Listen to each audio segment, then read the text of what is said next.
காடு.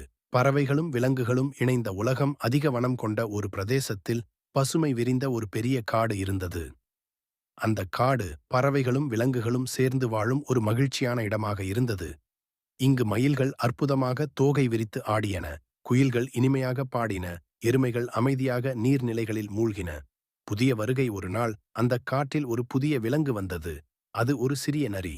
பிற விலங்குகளை விட மிகுந்த புத்திசாலித்தனம் கொண்டிருந்தது. அது காட்டின் ஒவ்வொரு மூலையையும் ஆராய்ந்து பார்த்து அங்கே வாழும் உயிரினங்களைப் பற்றி தெரிந்து கொள்ளத் தொடங்கியது. சண்டை மற்றும் ஒற்றுமை. காட்டில் ஒரு பிரச்சனை இருந்தது. பறவைகள் விலங்குகளுக்கு மேல் சென்று பறந்துவிடும் என்பதால் விலங்குகள் அவற்றை பிடிக்க முடியாது. இதனால் சில விலங்குகள் பறவைகளை அவதூறு செய்தன. பறவைகளும் விலங்குகள் எங்களை விட மூர்க்கமானவை என்று கூறின. நரி இந்த பிரச்சனையை கவனித்தது. அது தன்னுடன் கூடி ஆலோசனை செய்ய பறவைகளையும் விலங்குகளையும் அழைத்தது. நாம் அனைவரும் ஒன்றாக இருப்பதே சிறந்தது. பறவைகள் வானத்தில் பறக்க வல்லமை உடையவை. விலங்குகள் நிலத்தில் ஓடுவதில் சிறந்தவை.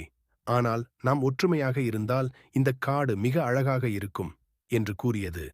அவர்கள் நரியின் அறிவுரையை ஏற்றுக்கொண்டனர். விலங்குகள் பறவைகளை பாதுகாக்கத் தொடங்கின. பறவைகளும் விலங்குகளுக்கு தகவல்கள் அளிக்கத் தொடங்கின. காட்டின் மகிழ்ச்சி இப்போது அந்த காட்டில் அனைவரும் சந்தோஷமாக இருந்தனர்.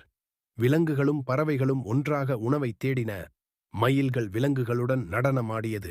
கழுகுகள் நெருங்கும் அபாயங்களை எச்சரித்தன. திமிங்கிலங்கள் நீர்வாழ் உயிரினங்களுடன் மகிழ்ந்தன. நரிகாடு அமைதியாக வாழ பெரிதும் உதவியது. ஒற்றுமையின் சக்தியால் அந்த காடு இனிமையான ஒரு உறவு முறையுடன் பரிணாம வளர்ச்சி அடைந்தது. கதை மொரான் இயற்கை ஒற்றுமையை விரும்புகிறது.